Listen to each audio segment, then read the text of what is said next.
Should you send your ad traffic to your website's homepage? Do you know the difference between a topic page and an opt-in page?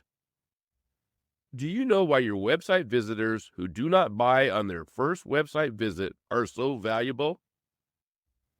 Stay tuned and discover the two most important mistakes to avoid when running ads on a shoestring budget. In this, the 17th episode of Flip Your Marketing Flops.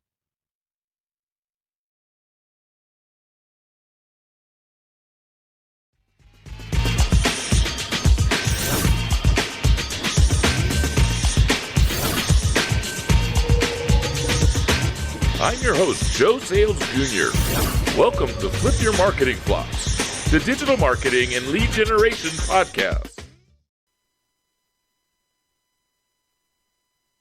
Welcome to Flip Your Marketing Flops, the podcast, providing weekly episodes of presentations, interviews, and conversations with marketing professionals and industry experts discussing common marketing mistakes and how to prevent them.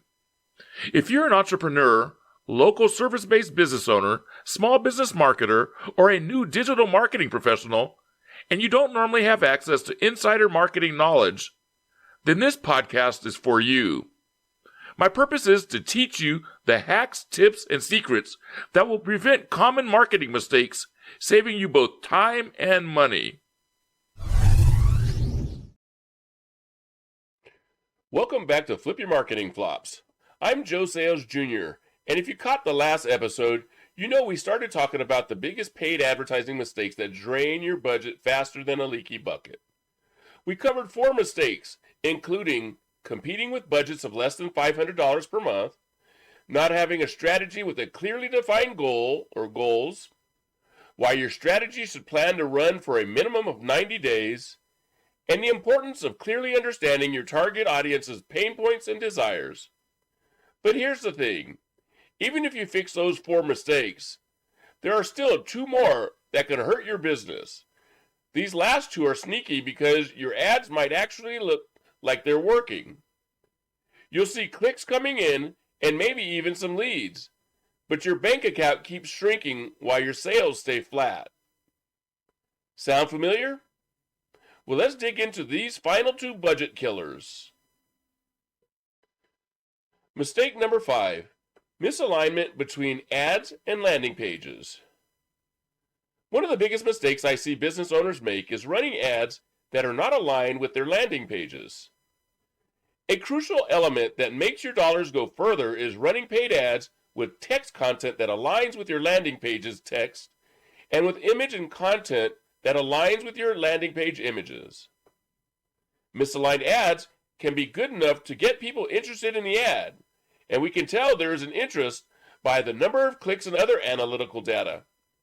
But when visitors are not completing or submitting your forms, they are not requesting your downloadable materials, then these ads have poor conversions and sales numbers. This is when we know to look for misalignment because strong clicks with poor conversions is the symptom of a disconnect between the ad and the landing page.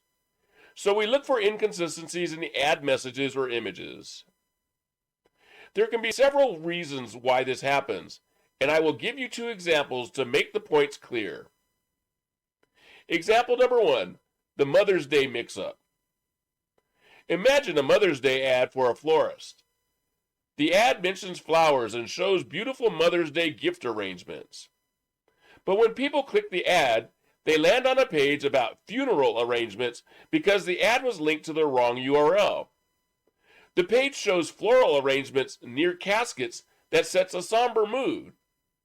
It has no mention of Mother's Day or images of happy mothers holding flowers with their children. Can you picture this? This would be a misaligned ad, and the visitor would have a poor advertising experience, right? So you can see why there would be no Mother's Day conversions on this ad. Back in 2012, I experienced a Black Friday sale mistake that was very similar to this mistake. There was complete misalignment in one of the many ads our team ran, so one of our roughly 40 ads completely bombed because it had the wrong URL. Now let's look at example number 2, the homepage trap. Here's another example of the sort of mistake I would be looking to fix. Many business owners send ads to their website's homepages or a specific topic webpage. Doing this is not optimal because you lose control over what your paid ad visitor sees and does. While you might think this is a win because they can see everything you offer and generate more interest, you've also given them too many choices. Landing pages, or more specifically opt-in pages, are designed with one task in mind: to capture the visitor's information in exchange for some sort of information. Opt-in pages do not have a navigation bar to lead to other website pages. When visitors see a navigation bar with links to multiple pages and topics, they often click and visit many pages without taking the intended action you desired. So when an ad viewer is sent to a website page that has a navigation bar, the advertiser lacks control of the visitor's focus. Remember this quote: "A confused buyer never buys." And this statement is true because it leads to the term analysis paralysis. This is the mentality that a confused mind with many new options can't be made up quickly and easily. The AdSense solution. In these examples, at some point there's a misalignment in the advertising process, and this gets costly very quickly. We fix these issues by creating AdSense. AdSense refers to the idea that your ad should visually and emotionally resemble your landing page and vice versa. The messaging, look, and feel must be consistent so that the visitor knows they're in the right place. This gives them confidence for taking the next steps to provide information to become a lead. Real-world challenges. In my advertising experience, I've had business owners tell me, "I already have a landing page with a form on it," while wanting me to run their ads to it. Then I discover that they have what I would call a topic page with a navigation bar. This is not an opt-in page for ads because even with a lead form on the page, it still has a navigation bar on it. In this case, I simply duplicate it and remove the navigation bar, making it a true ad opt-in page. And this usually makes the owner happy. However, when the owner doesn't want to do this, then there is a problem. And the problem with this approach can be stated like this: I can lead a horse to water, but I can't make him drink.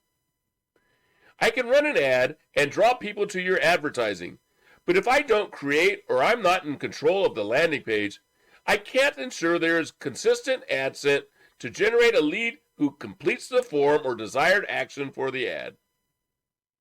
In gigs I've done as an outsourced support specialist, I have seen this more than once. In one case, I was told that the owner created their website and the topic page and absolutely did not want to remove the navigation bar. In that case, I would love to have tested and shared how much better a true opt-in page would have performed. Back in 2020, I had a client with another misalignment issue.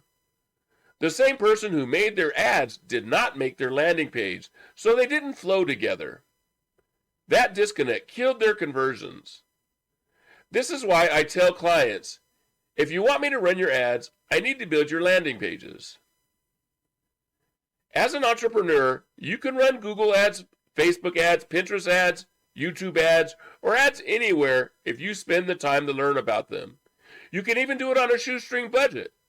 But if you don't have the experience running ads, be very careful because your ads can get out of control quickly and cost you a lot of money. I learned that way back in 2007 or 2008 when I first started running ads.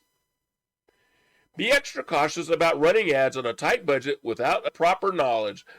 Check them daily to make sure they are pacing as you expect and performing like you desire. Let me finish discussing mistake number 5 by giving you a quick AdSense alignment checklist and some alignment issue red flag warning signs. Here's the checklist. Before your next campaign, check these 5 things and ask yourself the question: headline match. Does your landing page headline match your ad headline word for word? Visual consistency. Does your landing page use the same colors and fonts as your ad. Image alignment. Did you use consistent images between your ad and the page? Message match.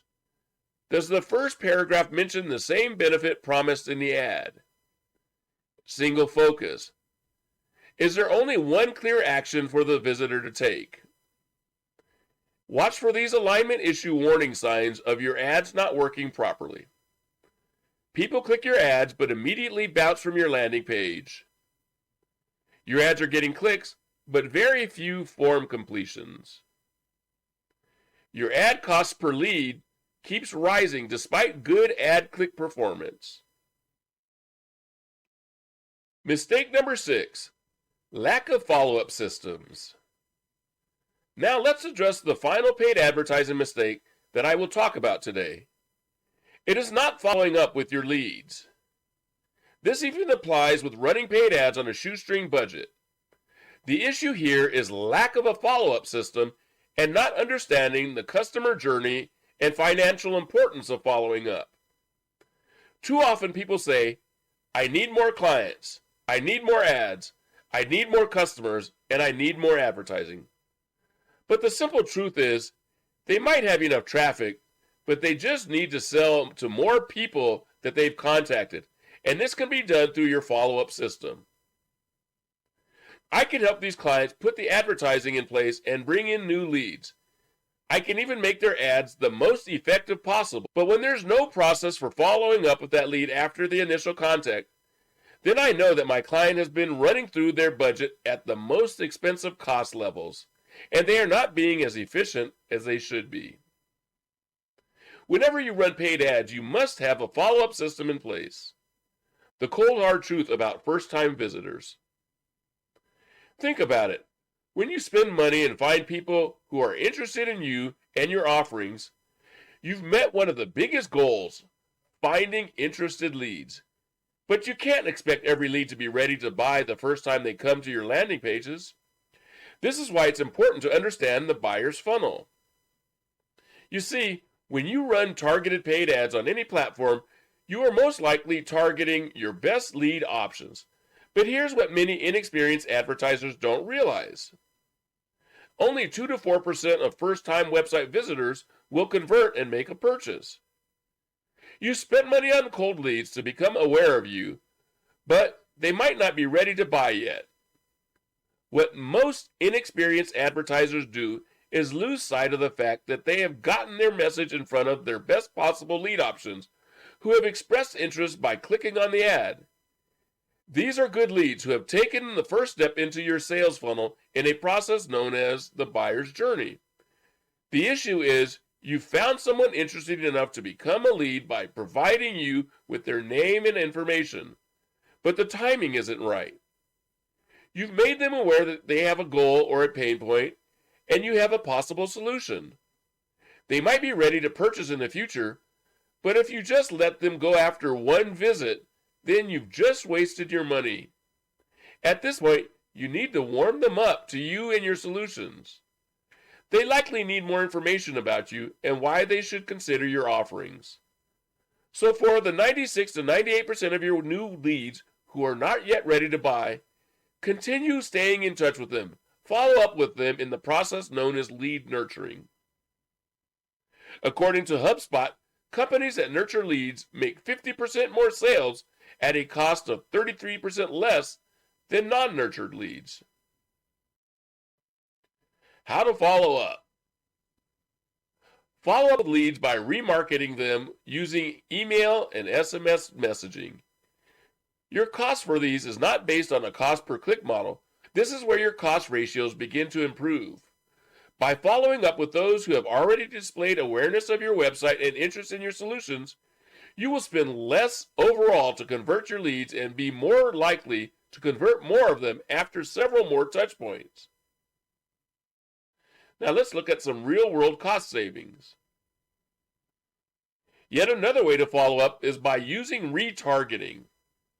If you're doing a lot of remarketing activity that is no longer paid ad related, then you can stretch your dollars by running retargeting ads to those leads. What is a retargeting ad? It simply means to re-advertise to your leads in another paid ad, often a different type of paid ad. For example, if a lead first came to your website through a paid search ad at a cost of $15, then you can usually retarget them in a display ad, a YouTube ad, and a Facebook display ad for less than $5 per click. Here's another example. While cold Facebook ads might cost you $8 to $15 per lead, retargeting those same people typically costs just $2 to $5 per conversion. Similarly, Google retargeting campaigns often see a 50 to 80% lower cost per click than their search campaigns. The competition advantage of retargeting and remarketing. Retargeting and remarketing are especially helpful in lowering cost per customer. In general, for all paid ads, the highest bidder wins, right? However, when you're not competing with anybody else, naturally your prices go down. Another reason retargeting is so efficient is because you are not competing. You are only spending money on your existing warm audience. Remember, you are retargeting people who are aware of your solutions and are still interested in learning more about your offers. By nurturing these people, you can not only follow up at a much lower cost per customer, but you can also get more touch points. You move them deeper and deeper into your buyer's funnel when you can get back in touch with your leads with new messages, new information, and maybe even new reasons to buy your solution. In my research, I've learned that Nike and Amazon expect to have as many as 10 or more touches with their leads before they make a purchase. My Lead Generation Made Simple process is heavily focused on nurturing anyone who enters your funnel through progressive steps so your business stays in their mind until they're ready to buy. Now, let's look at a real estate agent 3B's example.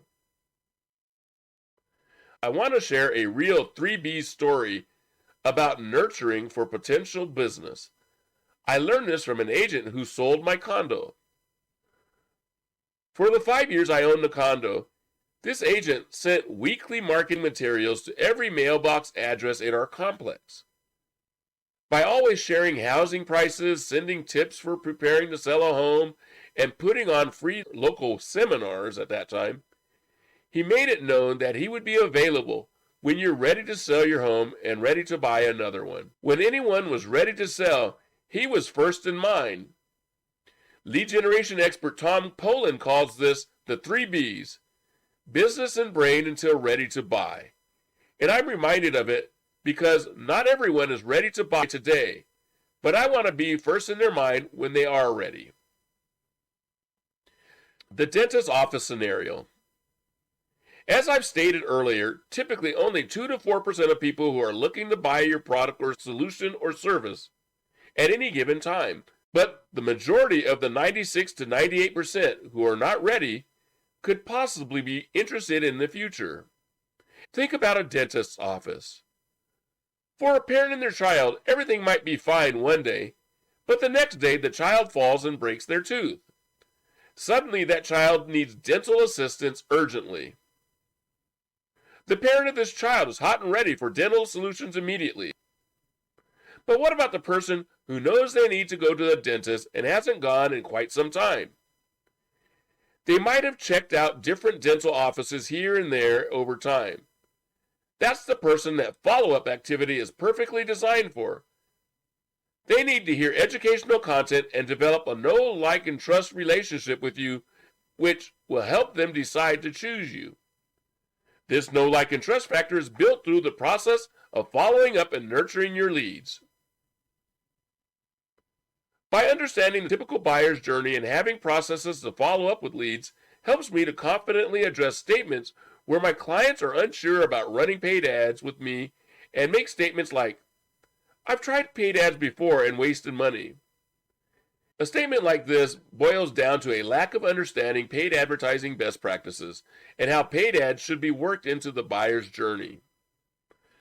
Let me finish discussing mistake number 6 by giving you a simple follow-up timeline, some industry nurturing activity examples, and some red flag warning signs of ineffective follow-up.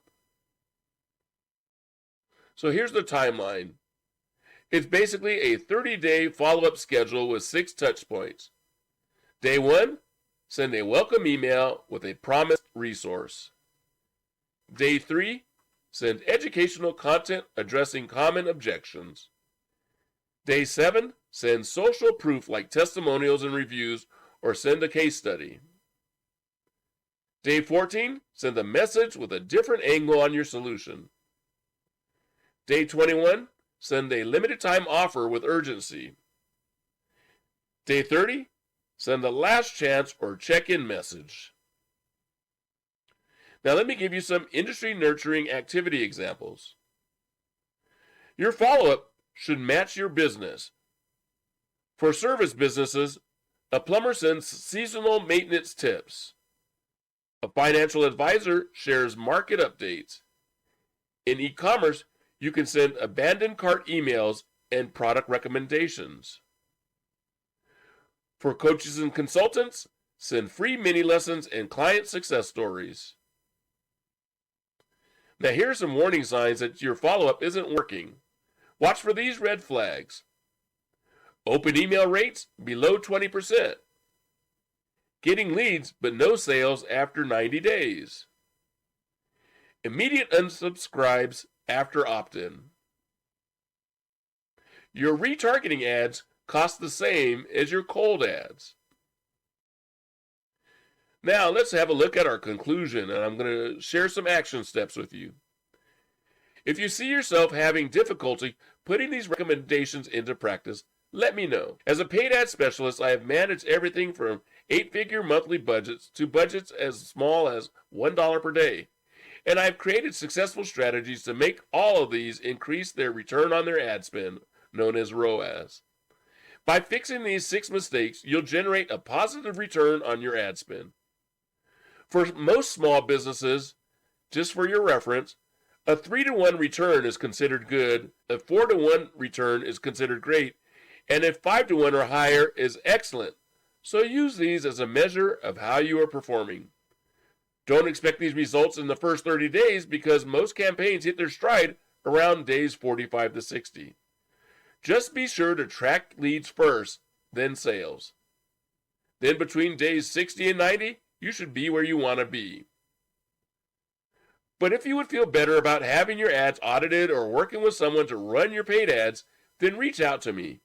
I have some new solutions that will be helpful, and I will begin sharing more about them in the near future. This week's action steps. Monday, write out exact matching headlines for your ad and landing page. Wednesday, set up a simple 3 email sequence, even if you have just 10 subscribers in your list. Friday, install a Facebook pixel or Google Analytics tracking if you haven't done so. My approach with my clients is unique because I follow the principle, give a man a fish and he'll eat for a day, but teach him the fish and he'll eat forever. I apply this principle in what I do with clients. Many entrepreneurs, especially local solopreneurs, are often skeptical about digital marketing because they lack a clear understanding of it. Before the COVID-19 pandemic, many of these businesses had survived every recession without needing digital marketing. But today, as many have struggled since the pandemic, businesses are learning that digital marketing is a must-have that is here to stay. Therefore, I want business owners to understand the basics so they can make informed decisions and work effectively with marketing professionals. After all, as a business owner, you don't need to know how to do every tactic, but you should understand why you would use them. This podcast helps you understand what you need to know about digital marketing to take your business to new heights. I'm Sayles Jr. Thank you for listening to this episode number 17 of Flip Your Marketing Flops, the podcast. Flip Your Marketing Flops is the digital marketing and lead generation podcast where you can listen in on the latest digital marketing and lead generation trends and tips through conversations with marketing professionals. We're helping service businesses and entrepreneurs produce better marketing results. Tune into our latest episode on your favorite listening platform. get involved with the show. There are many ways to do so. You can email me here at the show. Just use joe@flipyourmarketingflops.com.